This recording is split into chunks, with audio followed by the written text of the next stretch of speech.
Carolyn Conley here to take you through the week on HRTV. Standardbreds were showcased this week at the Delaware County Fair of Ohio for the Little Brown Jug. If I Can Dream, well said on the outside, down the stretch, well said. If I Can Dream, well said on the outside. If I Can Dream, well said, wins the Little Brown Jug. 51-4. Were you ever concerned making the move on If I Can Dream? Because he held up mighty strong in the stretch, too. No, once I cleared George Teague's horse and Corey, I just grabbed this colt and sat him out there, and I could have just blew by him if I wanted to. That's how good this colt is. He's just an amazing animal. But I just sat him out there, and then I chased him a little bit here in the lane. We're going to present you with the Breeders' Trophy for breeding one heck of a horse. Thank you. Thank you. He's a great horse, and I'm very happy for the connections and hope he continues his 3-year-old year as great as he's been so far. This week on Pursuit of the Cup, John White took us back to 1996 for the first Breeders' Cup at Woodbine.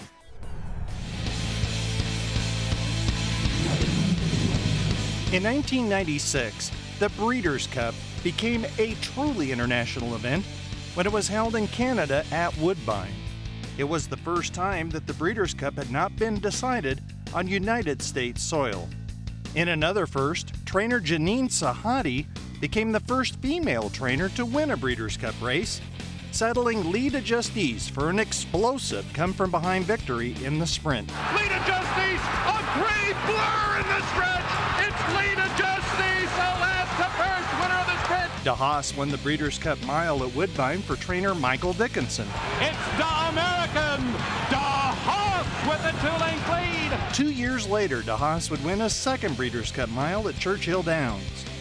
In the 2 years between his 2 Breeders' Cup victories, DeHaas started only once. But the victory goes to DeHaas in the mile. In the classic, Alphabet Soup scored a 19-1 upset. The favorite, Cigar, finished a close third to what would be the final start of his distinguished career. Alphabet Soup in with an upset chance. Cigar, the heart of a champion. Louis Quatorze. Alphabet Soup has scored a shocking upset. Cigar has been denied. You have Alphabet Soup defeating Cigar that day, handicapping extraordinaire? No, but I thought he'd run well. Not well enough to win, but congratulations to Dave Hoffman and that group. Great win by Alphabet Soup. There's a little over a month until the 26th Breeders' Cup at Santa Anita, and trainer Chip Woolley and Derby winner Mind That Bird have already made the trip to Southern California. That is the Derby winner this morning here at Santa Anita, gearing up for the Oak Tree Meet. Mind That Bird, who will prep over the pro ride for the Breeders' Cup Classic in the Goodwood, and Chip Woolley on hand. Yeah, I mean, he's not sure what barn he's in. When's he going to get rid of those crutches? Near Mandela, I know that. I'm not sure exactly what stall he's in or anything else like that, but he's getting his taste of the synthetic and looking good, and we'll see him on October the 10th is when he makes his next start. Not that the Oak Tree Meet needs it. It's one of the most prestigious meets on the calendar because of its influence on the Breeders' Cup. But a Kentucky Derby winner on the grounds prepping for the Breeders' Cup Classic and essentially trying to gain some familiarity with the racetrack in which he's going to be taking on the best horses in the world in the $5 million Breeders' Cup Classic. Well, he was here last year and was familiar with finishing last, which is where he was in the Breeders' Cup Juvenile. A little bit different style of running, though. And perhaps a better horse now. Yeah.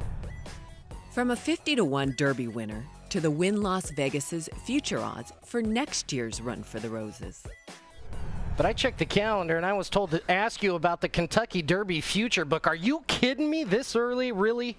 No kidding, guys. It's been up now for about 2 weeks. There's a couple hundred horses in there. Early favorites are on the East Coast, Dublin, and on the West Coast looking at Lucky. Dublin opened up 40, and looking at Lucky opened up 45. Everybody else is in the 100 to 500 range. So if you like a horse early, this is the time to get it. You'll get your best price. Don't wait until everybody else knows about it. 45-1 and looking and Lucky? I might have to make a trip on that. Do you get a lot of early play on these Derby futures, John? What's that? Do you get a lot of play this time of year on the Derby futures? Yeah, we do. We really do. You know, like I said, there's the people out there looking for the big value early. There's always value in the Derby future, but the big value is now. When I put out these huge numbers, I remember Empire Maker was 200, Fuzaichi was 250. So there's some numbers that could be had, guys, on some superior horses if we have a crystal ball, so to speak. Done some good work here. Let's do a bullet drill real quick before the end of the show. Now, Maryland Million. All eyes are on the Jim McKay Maryland Million this Saturday. And what does Maryland Million Day mean to the state of Maryland? Oh, it's great for the breeding industry and the racing fans, and it certainly honors a great man in Jim McKay. What does it mean to the bettor as far as field size and that? Oh, great value, especially if you get good weather. But no matter what, dive in, good value. Most importantly, what does the Jim McKay Maryland Million Day mean to the HRTV viewer? It means that Scotty's going back, hopefully, if he recovers from his illness. And Caton will be there as well, on-site coverage right here in HRTV of the Maryland Million. This year was the first running of the Jim McKay Maryland Million, named for the man who started it all. We're at Three Chimneys Farm in Midway, Kentucky, and this is Seattle's Slew, still at age 14. Perhaps the greatest Cinderella story of the turf. Jim was always a person, as everybody knows it. He just didn't give scores or results or deal in controversies, but he was interested in human beings and how they were affected by competition. And that's why I think that he got to like horse racing so much. There were so many interesting personalities in horse racing. Really, I think he did all other kind of sports, but Jim lived for racing. You know, last week we took the other commentator he did with all the other sports was his job, but racing he loved. That was his passion. A lot of the people on TV, they like interviewing politicians and various other walks of life. He was never warm to that. He loved the people in racing, and he loved the horse. He brought a lot of the passion that I have for the sport into my own being, and I can't emulate Jim McKay because he was a host, but he was also an analyst and a great student of the sport. Right now I'm with the great Secretariat here at Claiborne Farm in Paris. But actually, you can see... He's a Maryland son, and he was talking about a sport he loved and believed in, about a state he loved and believed in, and he was telling the world about this country that he loved, this country of Maryland. Aaron delivered this week, a 6-to-1 winner of the Jim McKay Maryland Million Classic. So I'm going to take you back to the Maryland Million Classic. I'm going to give you 10-to-1 on the morning line. His form and his record and his consistency is so much hotter than anybody else in this race. You're going to get a big price on a horse who's going to be absolutely rolling at the end of this one. If the track comes up off, you may want to go with two hands rather than one hand to the window. Samacha Hot is going to win this race, maybe from last to first. Maryland Million Classic in the juice, digging down on the inside of Broadway Producer. They're head and head. Cuba's trying to roll between horses. Cuba looking for a tight spot on the far outside. So much a hot. Here is So much a hot, who has closed a huge gap under Grant Whitaker from a $5,000 claimer. So much a hot is a million hero.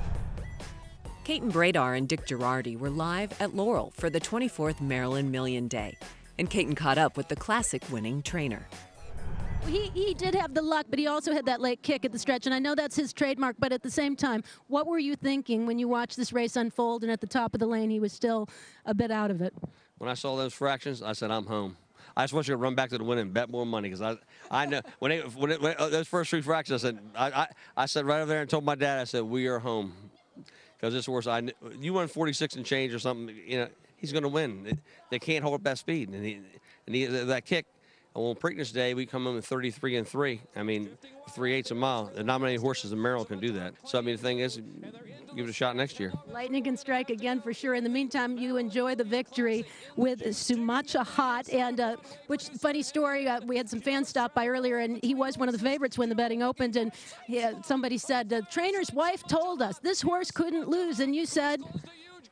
I'm not married and I'm not dating anybody. So. You might become a lot more in the market, though, after this victory. You'll have a lot of friends tonight, that's for sure. Congratulations. When you own racehorses, the women kind of run the other way. Well, enjoy this one. Congratulations. Thank you very much. You really have to salute those breeders and those connected to Maryland Million Day. They have done Jim McKay proud, I think. Yeah, Kate and I left town right before the Maryland Million started. Went up to Philadelphia in '85, and it's the first one I've seen live. I've watched many of them. It's really a fun day. It was a great thought by Jim McKay back all those years ago, and it just, for the fans down here, look, the state has had some tough times. This is a day they can celebrate what they really do best. And as Butch Cave said, we'll give him a little bit of time and maybe bring Sumacha Hot back to try it again next year, which, after all, is what Jim and what everyone said this really should be all about. A salute to Maryland breeding, to the sires, and a chance to give the Maryland fans and horsemen something to point for year after year. Topping our headlines today is Lava Man, the California bred who dazzled all of us here in the state, earning $5.2 million and winning 7 Grade 1s. Well, the 8-year-old gelding was retired last fall, and owners Steve Kenley and Jason Wood were still trying to figure out where, in fact, he would go next. Well, where he went next is back into training. In fact, he worked 36 flat at Hollywood Park for trainer Doug O'Neill. He's back with O'Neill. And this is all due to the fact that he has been undergoing stem cell therapy at Alamo Pintado Equine Medical Center with Dr. Doug Herthel. And this therapy involves removing stem cells from a horse's bone marrow or fat and then injecting them into the injury site. And studies have shown that it actually regenerates cartilage. And they say right now Lava Man has the ankles of a 3-year-old. And the good news is that Kenley and Wood promised to gauge his attitude and see if Lava Man is into his work as a racehorse, but they said he has been much happier since he's been back in training. Pursuit of the Cup remembered Unbridled Song this week, winner of the 1995 Breeders' Cup Juvenile. Unbridled Song taking the lead as the field turns for home. On the outside, Hennessy and those two will come down to the final furlong together. Hennessy in a full-out drive. Unbridled Song giving his all toward the rail. Farther back, Honor and Glory is now running in third. Editor's note is fourth. Unbridled Song and Hennessy in a duel down to the line. Unbridled Song, Hennessy, here's the wire. And it is Unbridled Song who wins by a head. A hard-fought head it was over Hennessy this afternoon in the Juvenile. He's really just a very easy horse to get along with. He, has no vices, no problems. He's just smart, great to handle in the breeding shed, and he's just been a dream. Even from a baby. When I remember when we had him as he was the biggest weanling on the farm, but he was always just a good-minded, easy horse to deal with. But just in the last few years, he's just almost turned totally white. But yeah, it's hard to imagine. Like, I got a picture of him at the 2-year-old sales, and he's just jet black, almost, few white hairs to him. But he's, just totally white now, or gray. Unbridled Song who wins by a head. A hard-fought head it was. Not for some serious feet issues, some still say he should have won the '96 Kentucky Derby, and he's turned out to be an awfully productive sire, especially where precocity is concerned. I mean, on the racetrack and in the sales ring as well, very popular. He can get you a brilliant colt or filly, an outstanding sire, Unbridled Song. Race Day America also remembered another white stallion who passed away this week. Eric, tell us in a few words how El Prado influenced what we're seeing today on the racetrack. Well, Carolyn, honestly, I think he arguably has to be one of the most influential sires around, period, at this time. I mean, he's the first sire in history to have Grade 1 winners on the dirt, the turf, and now the poly track. For 3 years consecutive, he was either the 1 or number 2 sire in America. And he's certainly starting to become a labeled sire of sires. Obviously, you guys mentioned Medaglia Dior, Kitten's Joy. Many people are very excited about the Borrego yearlings, so he definitely has and will continue to have an influence on this industry for a long time to come. What was his influence on Frank Stronach himself, the owner of Adena Springs, in terms of standing stallions at stud? He was, quote unquote, the big horse that got them started. And way back when we were in the Midway farm, before he built his new farm in Paris, I mean, he was the sire everybody wanted to see. And, you know, his influence from a fan base to an industry base, it's just, it's great, and it's a tough loss. And Frank and Mrs. Stronach certainly are well aware of his influence and its impact on the farm as well. When was he discovered on Monday, and what was the initial reaction of the staff? He passed away quietly and peacefully, as many of us would hope to do. When I explained to Governor Jones, as a courtesy call, who obviously started El Prado, he said, you know, gosh, the influences he's had, he would hope that we could all go as peacefully as that. This week, we also lost champion sprinter Kona Gold, who is retired at the Kentucky Horse Park. Sean, there was some really sad news today in thoroughbred racing, sad for many of us. This is a colt that I was around quite a bit, Kona Gold. Had an accident in the paddock there at the Kentucky Horse Park. It's been a lot of rain, as we've just been talking about, as we look at Kona Gold, and unfortunately had an injury that they could not repair, and it was determined for the best of the horses was to euthanize him. He ran in the Bing Crosby at Del Mar. When he won that race, I swear, the fans blew the roof off. They did. You said he was a fan favorite, and that was a great illustration of that. There were nearly 3,000 horses in the 1995 Keeneland September yearling sale. Finding the future champions was like panning for gold. Perhaps it was only appropriate that the nugget trainer Bruce Headley picked was the son of Java Gold. And it wasn't long before the Bay showed his weight in the precious metal. Every workout he seemed to go faster, faster, easier and easier. So when we got up to 3/4 and 11 out of the gate, I knew I had a champion. He was such a warrior, but not only that he was a great warrior. He was such a character, you know. He was a people horse, you know. He always liked to be around people, and it's just, it was really a blessing for me. This world, Honest Lady coming on the outside. Bet on Sunshine is coming toward the rail, and it is Caller Run trying to gut it out another furlong as Kona Gold surges, and Honest Lady and Elaborate close in.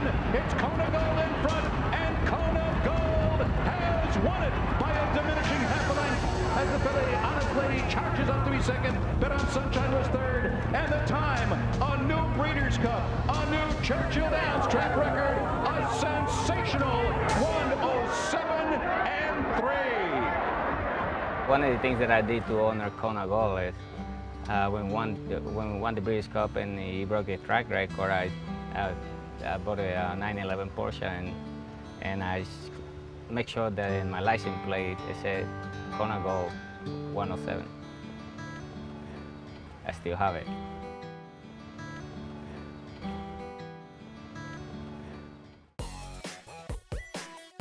This week's handicapping lesson from Aaron and Jeff offered tips on races that come off of the turf. So let's touch on a handicapping angle or angles that we can use and help the viewer here for races that are scheduled for turf but come off the turf. That's a tricky read. It really is. What I will suggest is that if you're taking a race off the turf and it's going to a synthetic surface, then maybe the form will hold a little bit better. Maybe. Especially at Keeneland and Santa Anita. It's been my experience that the pro ride surface here and the polytrack surface at Keeneland seem to be playing and are more kind to turf runners than any other type of surface. So those tracks, I don't think you have to worry too much if there is a switch in surface. Now, however, if you're switching from grass to dirt, then you should prove, really demand proven form over the track, or at least show some signs of ability, maybe good workout, something like that, a pedigree perhaps that would allow you to think that maybe the horse will handle it. The first thing right here is going to be look at the also eligibles because they're going to draw into the race. They're scheduled to run usually for main track only or an also eligible looking to draw in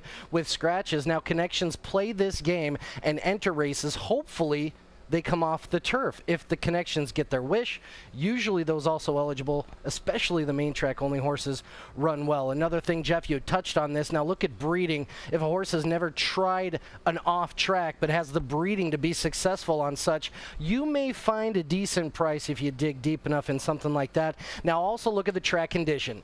Off tracks, when races come off the turf, it doesn't necessarily mean that the main track is sloppy. So look at the track condition. Also look how the track's going to play. Is it favoring speed? Is it favoring closers? When you seal a main track, oftentimes you'll find that speed does really well. And one more thing, always, and no matter if this race is off the turf or not, dig deeper. You may have to look further than 10 past performance lines to find a horse who usually runs on turf, to find a horse's last race on dirt. You may find a diamond in the rough and a big price. Speaking of coming off the turf, last year, Awesome Gem was prepping for the Breeders' Cup Turf Mile. This year, he's pointing to the Classic. Awesome Gem, he is the subject of our HRTV diary this week. Here at Del Mar in front of Awesome Avenue, Awesome Gem with his groom Carlos Gonzalez, ready for the Pacific Classic. 3 years in a row. Regular exercise rider Juan Oliveira will be aboard for the Gemsters training this morning. Hey Juan. Well, about 48 and change, 49. Yeah, down the lane, niggle at him a little bit down the lane, okay? Awesome Gem with his signature black blinkers. What'd they get him in? What did I get him? He went 47.4, exactly what the clockers had. Just what you wanted. Just what we wanted, yep. Cooling out after his beautiful half-mile breeze this morning. What do you think, Juan? Good? Nice and easy? Yeah. Look good out there. That's my boy. Hey, Gem. That's like a boy. You guys having a great time up here today? Yes, we are, obviously. It's always great fun to get to come to Del Mar in the summer. Yeah, it's pretty amazing to have a horse like Gem and to have 3 shots at this race, which is one that we really want. What is the inspiration behind your outfits today? Well, we love West Point, so we're dressing all black and gold. Who are you rooting for? Awesome Gem, otherwise known as Superstar. Trained by Craig DeMarcy. Awesome Gem is driven this afternoon by Alex Lee. Hey guys, how's it going? Right. It's awesome, isn't it? That's all for HRTV this week. Here's what you can look forward to next week, including an all-new episode of Inside Information. Ward set his sights on California and sought out one of the game's greatest conditioners. I knew I wanted to ride for Charlie because he's a legendary trainer and he had the best horses in the world at the time. I made an effort to get there early in the morning every day to show him that I had an interest and was trying as hard as I could to where he'd give me a chance to ride his horses. Every day I'd come and he'd say, check back tomorrow. So the next day I'd get there about a half an hour earlier than the day before. So the following day I got there at 3:45. He was there. Set my alarm clock. I got there at 3:30. He was there. The next day I set my alarm clock for 3. I got to the barn by 3:15. He was there. And I said, I'm not getting out here at 3 in the morning. The track doesn't even open until 4:30. Eventually I kept coming before the track even opened and gave me a chance to work some horses in the morning. Every morning I work a horse at 4:30 with Shoemaker.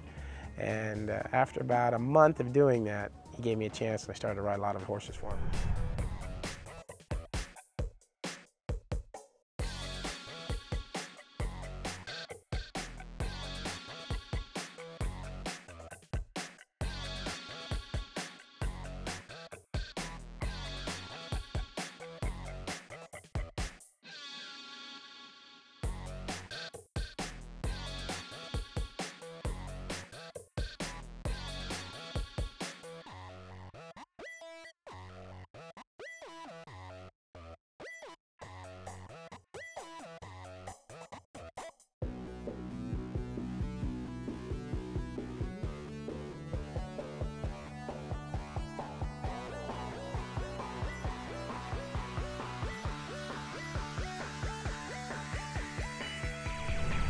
Will Jessica enjoy closing week at Arlington? Yeah. What kind of dog is that? Did you hear my dog? What kind of dog is that, Jessica? That's mine. There's squirrels out the window. I know. What breed? We're partial to dogs on this show.